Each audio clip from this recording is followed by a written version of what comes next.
fun. He's so messy. I want to start today by asking you to do something. It might feel a little uncomfortable. Oh, I'm intrigued. I want you to run a thought experiment with me, just for a minute. Imagine you're standing in front of a mirror. Okay. It's just you. The room is quiet, and you're just looking at your reflection. Now, I want you to try and mentally peel away the layers of your life. The layers. What do you mean by layers? Yeah, all the accumulated stuff.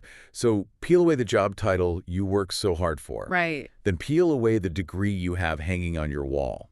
Peel away the manners you learned from your mother, the anxieties you picked up growing up in a specific neighborhood, the accent you got from your school friends. So everything external? Everything. Strip away every single thing that was, taught to you or impressed upon you by the world. Okay, that's a heavy visualization. It is. But here's the question. When you strip all of that away, what's left standing in the mirror? Is there a you left? Is there like a core solid self that was there from the very beginning? Or once you remove the environment, is there just empty space? Wow. That creates a bit of vertigo, doesn't it? It really does. That question is, that's the fundamental tension of human identity right there. It is. And honestly, it's terrifying. Are we born as something specific? Like an acorn that knows deep down it's supposed to be an oak tree? Right.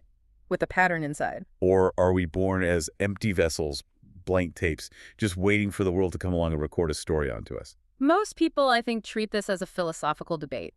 Something you discuss over a glass of wine. Nature versus nurture. Yeah, that's the classic framing. But the source material we're doing a deep dive into today argues that this isn't just philosophy. Not at all. The answer to that question, and specifically the wrong answer that our culture has bet the house on, is actually the root cause of how you were educated, how you view your career. And even why you feel anxious. And why you might feel a very specific low-level hum of anxiety every single day. So let's name the source. We are looking at a really fascinating, and I'll admit, a somewhat disturbing manuscript. It's titled The Blank Slate and the Loss of Soul: How Tabula Rasa Shaped American Schooling and Culture. It's a heck of a title. It is. And I have to pause on that title, Loss of Soul. That is not the kind of language I expect when we're talking about, the history of the public school system. It's dramatic, I agree. But once you get into the text, you realize the author is using the word soul in a very specific, almost a technical way. Not a religious way. Not at all. They aren't talking about religion here. They aren't talking about ghosts or the afterlife or anything like that. So what do they mean by soul? Well, they're referencing the psychological concept of soul, and they're drawing really heavily on thinkers like James Hillman. Okay. And for them, soul means innate character, the grain of the wood, so to speak. I like that metaphor. It's this idea that a human being comes into the world with a specific temperament, a set of propensities, maybe even a calling. And the argument of the manuscript is that by ignoring this grain, by pretending the wood is just smooth plastic putty, we have built a civilization that is technically advanced, but, as the text puts it, spiritually disoriented. Spiritually disoriented. That really lands. It feels like everyone I know, myself included sometimes, is constantly trying to find themselves or build their brand. Yes. Like we are these construction projects that never, ever end. And that is exactly what the blank slate theory demands of you. It's a requirement. If you are a blank slate, you are a construction project. There is no you to discover. There is only a you to be built. And if the building goes wrong? Well, that's on you, isn't it? Right. So the mission for this deep dive is to trace this idea. We're going to look at how Western society and American culture specifically convinced itself that humans are these blank slates. We'll look at the history, starting with the Enlightenment philosophers, then moving to the factory-style schools of the 19th century, and then into the labs of the 20th century. And then, and this is the part I'm really excited about, we're going to pivot to the hard science. Because while our culture was doubling down on this idea that nurture is everything, genetics was quietly finding evidence for something completely different. It was going to be a wild ride. So I guess we have to start at the scene of the crime. Or, well, the library of the crime. The 17th century. The architect of this whole mindset, John Locke. John Locke, 1690. His work, An Essay Concerning Human Understanding. This is the moment the Tabula Rasa really goes mainstream in Western thought. Tabula Rasa. I remember this from Psych 101, but let's really unpack it. It translates to scraped tablet, right? A blank slate. Correct. Or, more accurately, a wax tablet that has been smoothed over. or, as Locke famously referred to it, white paper. White paper. Empty. And you have to remember, Locke was pushing back against the dominant worldview of his time. In 1690, the world ran on the idea of innate ideas. And innate just means you were born with it. Exactly. The feudal world was obsessed with blood. If you were born a king, you had innate nobility. It was believed that God literally put royalty in your blood. And if you were born a peasant. You had a servant nature, you were stuck, your destiny was written in your lineage before you ever took your first breath. So Locke comes along and just drops this philosophical bomb. He says, no, there is no innate text. We're all born empty. Yes. He argued that the mind is a void. All knowledge, every moral principle, every single personality trait comes from sensory experience. It comes from what happens to you. And I can immediately see why this was so attractive. It's a freedom narrative, right? Totally. It's the ultimate equalizer. If there's no such thing as innate nobility, then the king isn't inherently better than me. We both start as white paper. It's the philosophical bedrock of what we call radical egalitarianism. It fueled revolutions. Of course. It's the reason we believe that anyone can become president. It suggests that biology is not destiny. If I can take a peasant child and put them in the royal library, Locke implies that child could become a philosopher king. It is a beautiful, hopeful idea. But I sense a but coming. Because the source calls this the loss of soul. So if he gave us all this freedom, what did we lose? That is the crucial question, isn't it? The source argues there's a hidden cost to this freedom. Okay. If you strip away the innate caste destiny, which is great, you also strip away the innate self. What do you mean by that exactly? The innate self. I mean, if you are truly a blank slate, you have no internal fortress, you have no nature of your own to defend, you're permeable, you're just a sponge. A sponge, okay. And if you're just a sponge, who holds all the power? The person holding the water bucket. Right. The environment. Precisely. If you have no innate self, you are entirely dependent on the outside world to define you. The manuscript references Steven Pinker here, who talks about this. He notes that the blank slate theory hollows out the human being. Hollows out. That's a strong phrase. It is. It turns the individual from a subject, someone with their own drives and nature, into an object to be engineered. That is such a chilling shift in perspective. It goes from, I am free to be me, to I am free to be molded by the state or by society. And that is exactly where the source goes next, because this philosophy didn't stay in the library with Locke. It walked right into the classroom, and it built the American education system. Okay, so let's talk about that. Enter Horace Mann, the father of the common school. I feel like we usually talk about him as this great hero who brought literacy to the masses. And he did. But the source paints a much more complex picture. Horace Mann was a very complicated figure. He was operating in the 19th century. The U.S. was changing so rapidly. You had industrialization, massive waves of immigration, urbanization. Chaos, Quite a chaos. And Mann looked at this new chaotic America, and he got worried. He wanted social cohesion. He wanted order. He wanted a standardized citizenry. And because he was a deep believer in the Lockean blank slate, he saw children not as unique seeds that needed to be watered, but as raw clay to be molded. There's that object language again. The source quotes him directly, discussing the moral imperative of the state to shape the child. Shape.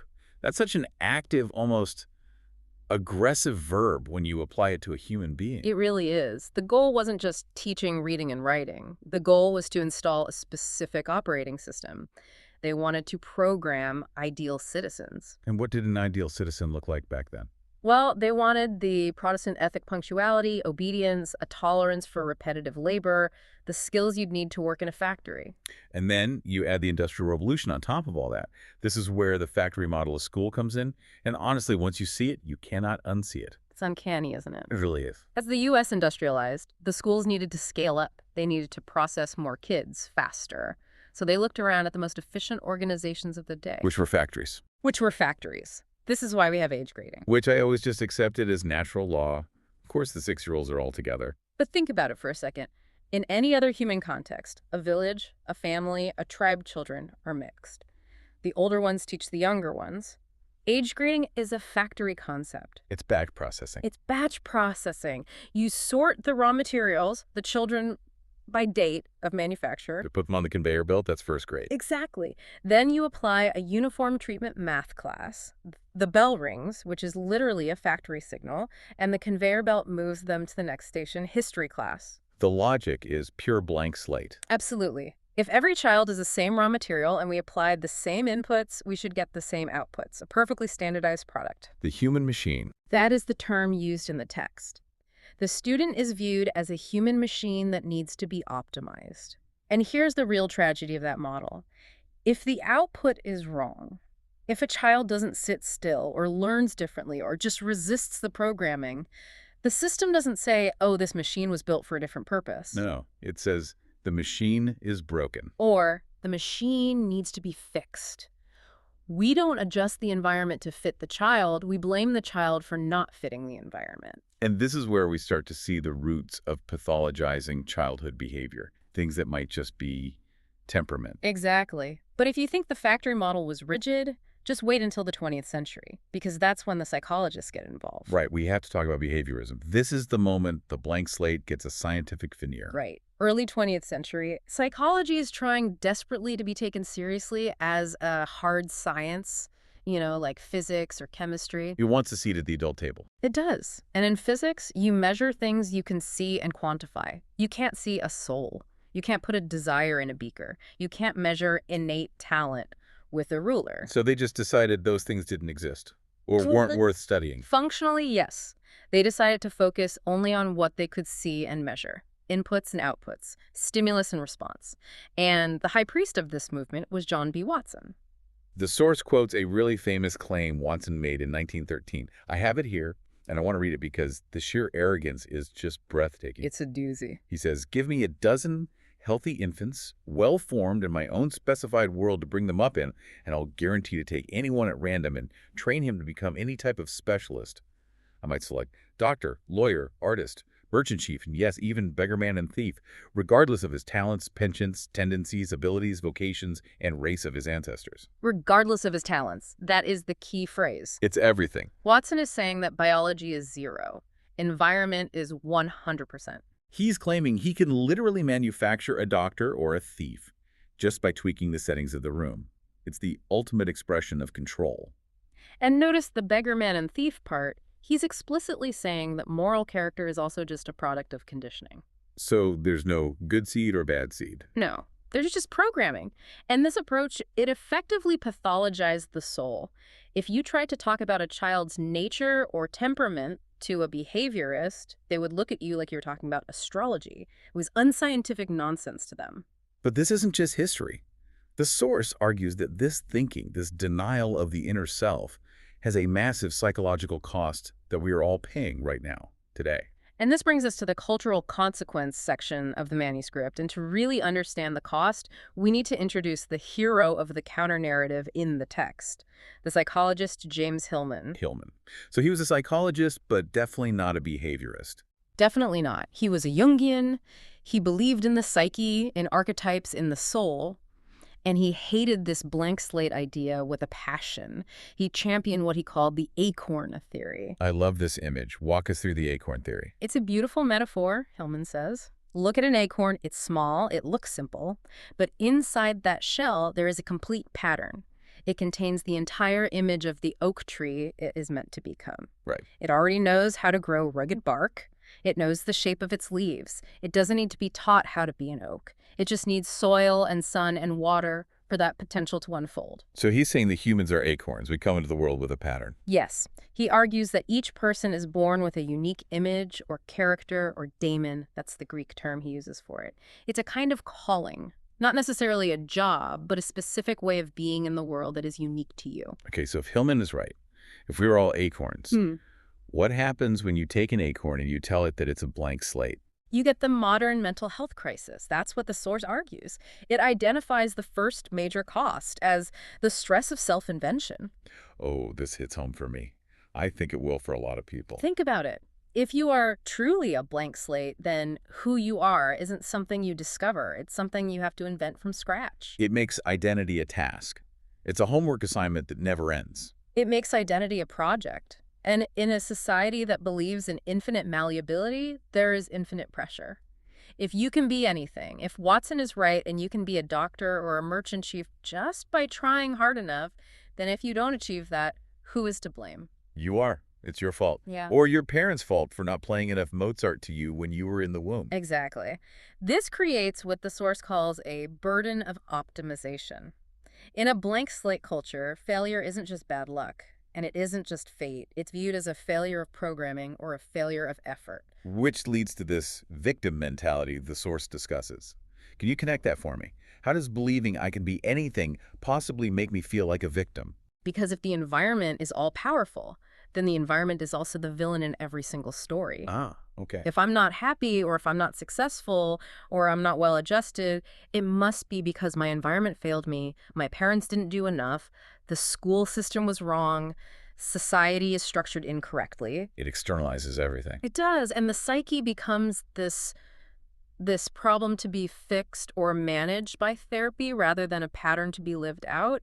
We stop asking, what does my nature want? And we start asking, how do I fix myself to fit the mold? It's exhausting just hearing you describe it. It completely explains that low-level hum of anxiety, Yeah. that feeling that you should be doing more, optimizing better. Right. If I just wake up at 4 a.m. and journal and drink green juice, I can act like a CEO. Right. If I just change the inputs, I can get the output I want. It turns your entire life into a chemistry experiment where you are both the scientist and the lab rat. There's another loss the source points to, which I think is just as profound. Yeah. The collapse of symbolic literacy. This is linked to the decline of the humanities in school, isn't it? It is, directly. As our education system became more and more industrialized and focused on utility, on creating those productive citizens for the factory floor, we shifted heavily toward STEM, science, technology, engineering, math. And I want to be clear here. The source isn't saying STEM is bad.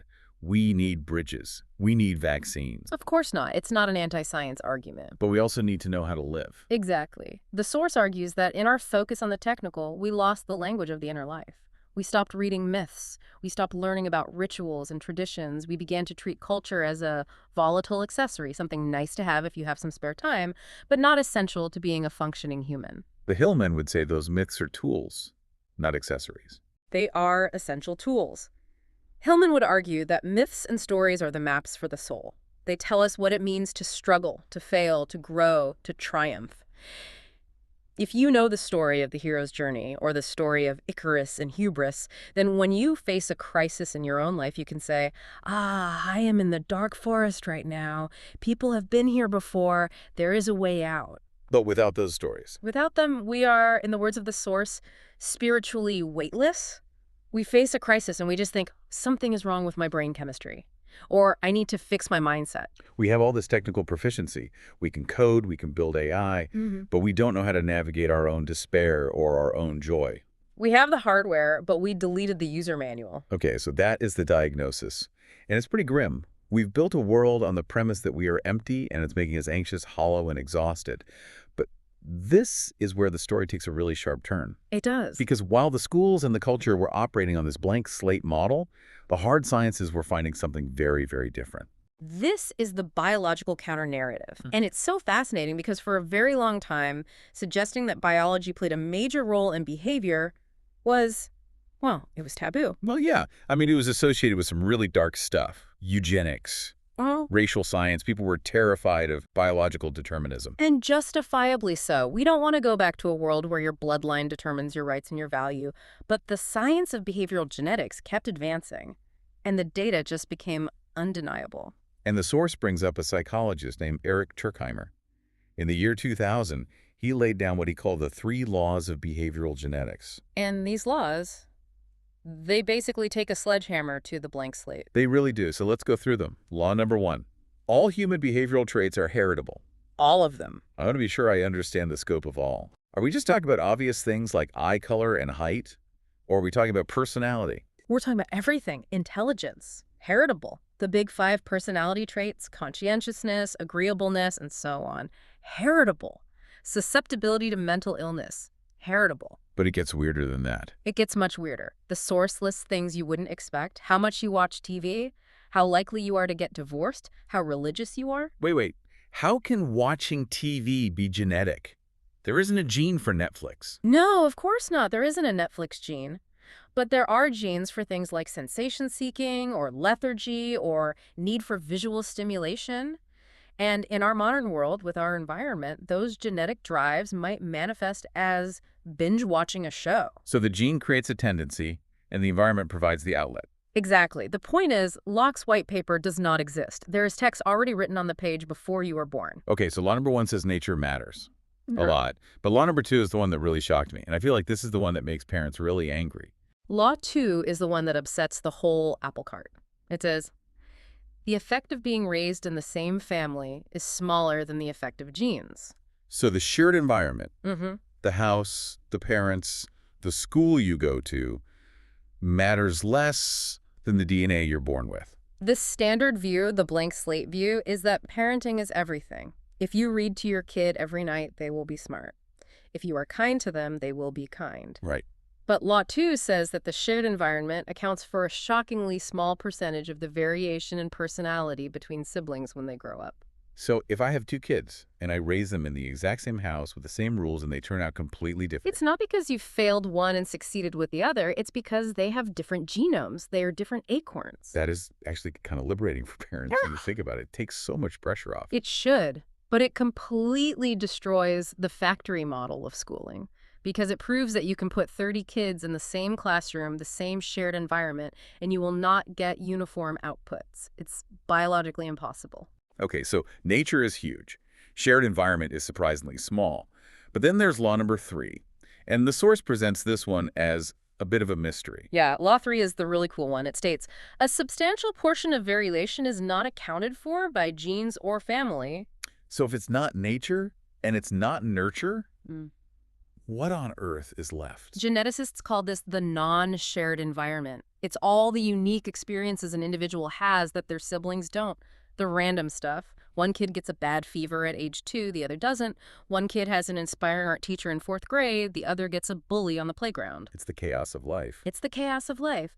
But the source connects this back to Hillman in a really beautiful way. Yeah, talk about that. Well, this is where science meets soul. Hillman would look at that unexplained variance, that part of us that isn't just our DNA and isn't just our parents, and he would say, that is the daemon. That is the soul doing its work. So it's the acorn interacting with the world in its own unique way. Exactly. It's the way you specifically metabolize your experiences.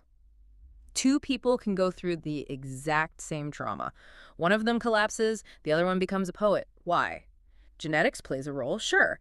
But there's also this unique individual response to life that science can't fully account for. The source also talks about Robert Plowman's work, specifically his book Blueprint. Yeah. And he makes a really important distinction that I think keeps us away from that scary biological determinism we talked about earlier. Yes, this is crucial. He says genes are propensities, not destinies. This is so important. We aren't just replacing environmental determinism. You are a robot programmed by society with biological determinism. You are a robot programmed by your DNA. Right. Plowman argues that genes are like a gentle nudge. They create a tilt. A tilt, I like that. It's not a shove. It's not a shove. If you have a genetic propensity for language, you will tilt toward the library. You'll enjoy it more. You will seek out books.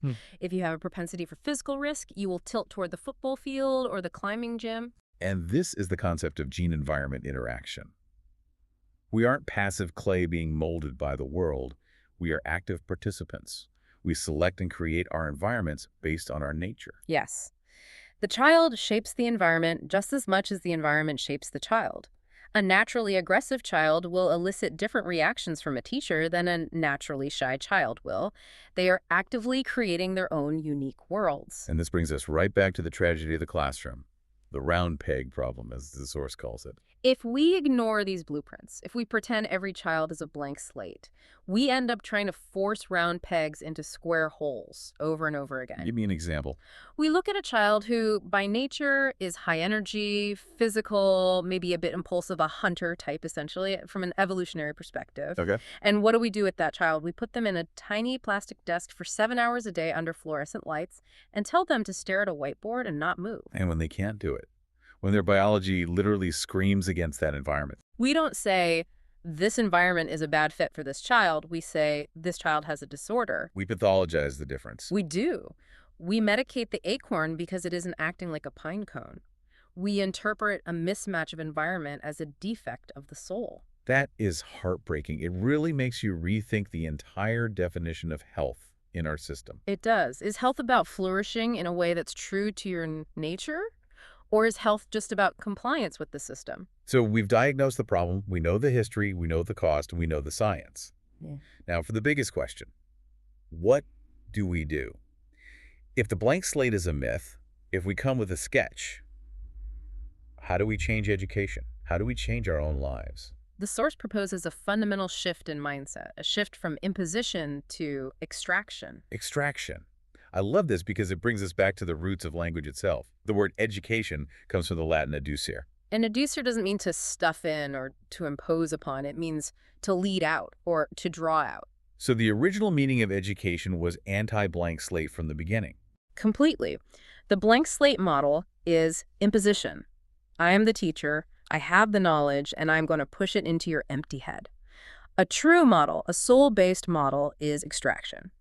I look at you, I try to see what is already there, and my job is to help it grow. It's the difference between gardening and manufacturing. That's the perfect analogy. You don't manufacture a tomato. You plant the seed, and then you provide the right conditions, the soil, the water, the sun, for the tomato to do what it already knows how to do. The source also talks about moving from standardization to specification. What does specification look like in practice? It means completely redefining fairness. In the blank slate world, fairness means treating everyone exactly the same tests, same curriculum, same classroom. Right, equal treatment. But if people are inherently different, then treating them all the same is actually the most unfair thing you can do. It's that old cartoon. You're giving a fish and a squirrel the same exam, which is climb this tree. The squirrel gets an A, and the fish spends its whole life thinking it's stupid. Exactly. Specification means fairness is providing the specific environment that an individual's innate temperament needs to flourish. For some kids, that might be a quiet library with a huge stack of books. For others, it might be a workshop where they can take apart engines. It's about tailoring the soil to the seed. That sounds wonderful, but it also sounds expensive. It sounds expensive in terms of resources, maybe? But think about the cost we are paying now, the cost of a society full of anxious, medicated, unfulfilled people who are working jobs, they hate to buy things they don't need. The loss of soul is very, very expensive. That's a fair point. And we have technology now, ironically, that could help us personalize things in a way we never could before. We don't have to batch process everyone anymore. Exactly. We have the tools for specification. We just need the philosophy to support it, the courage to admit that one size does not fit all. This connects to another solution the source mentions, restoring myth and the calling. We talked about symbolic literacy earlier. How do we get it back? We have to reintegrate the humanities into the core of education, and not just as culture appreciation or a fun elective. We need to teach stories as survival tools. Right. If we accept that humans have a soul or innate complexity, we have to give them the symbolic language to understand it. So it's not just reading the Odyssey to get a grade on a test. It's reading it to understand what it means to be lost and trying to find your way home. Yes. So when a student faces a breakup or a failure or a death in the family, they don't just see it as a random glitch in their personal happiness project. They can see it as an archetypal experience. I am in the underworld right now.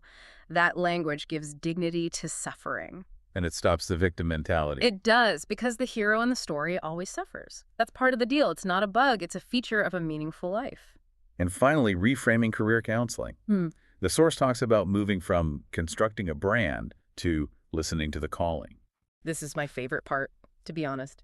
Constructing a brand is an ego activity. It's completely outward facing. What does the market want? What will look good on my LinkedIn profile? It's deeply stressful because the market is always changing. And listening to the calling. What does that mean? That is inward facing. It asks, what am I built for? What is my acorn trying to become? It's a process of discovery, not invention. And frankly, it's a lot less stressful. That sounds like a relief. It is a profound relief to realize you don't have to be everything. You don't have to be the doctor, astronaut, influencer. You just have to be the thing you actually are. If you are an oak, be an oak. Don't spend your life trying to be a rosebush. Should just be a terrible rosebush. You'll be a miserable and terrible rosebush. It's true. We spend so much of our energy trying to be average at things we aren't bleak for, instead of focusing on being excellent at the things we are. So let's try to bring all this together. We've covered a lot of ground here. We started with John Locke, and the white paper, that seductive idea that we could be written into anything. We saw how that idea built our industrial school system and led to us being treated like machines on an assembly line. Right, the input-output model. We saw the deep anxiety that comes from trying to write ourselves from scratch, this burden of self-invention. And now we see the genetic evidence that says, hey, there was a blueprint all along. It's a journey from seeing yourself as a project to seeing yourself as a person. I want to ask the listener, you, listening to this right now, how does this land with you? Think about the stress in your own life, the burnout you might be feeling. How much of it comes from trying to force yourself into a mold that just doesn't fit? How much of it comes from trying to write yourself rather than just reading the text that's already there? It raises a final, really provocative question to end on. We often think that admitting we have a nature, that we have genetic limits or propensities is, well, limiting. We think it restricts our freedom. Right, that it's deterministic. But I would ask, if we accepted that we aren't blank slates, but rather acorns with a specific nature, would that truly limit our freedom? Or would it finally free us from the crushing, impossible pressure to be something we aren't? Maybe true freedom isn't being able to be anything. Maybe true freedom is finally being allowed to be yourself. I think that is the soul that the Source is talking about reclaiming. Thank you for taking this deep dive with us.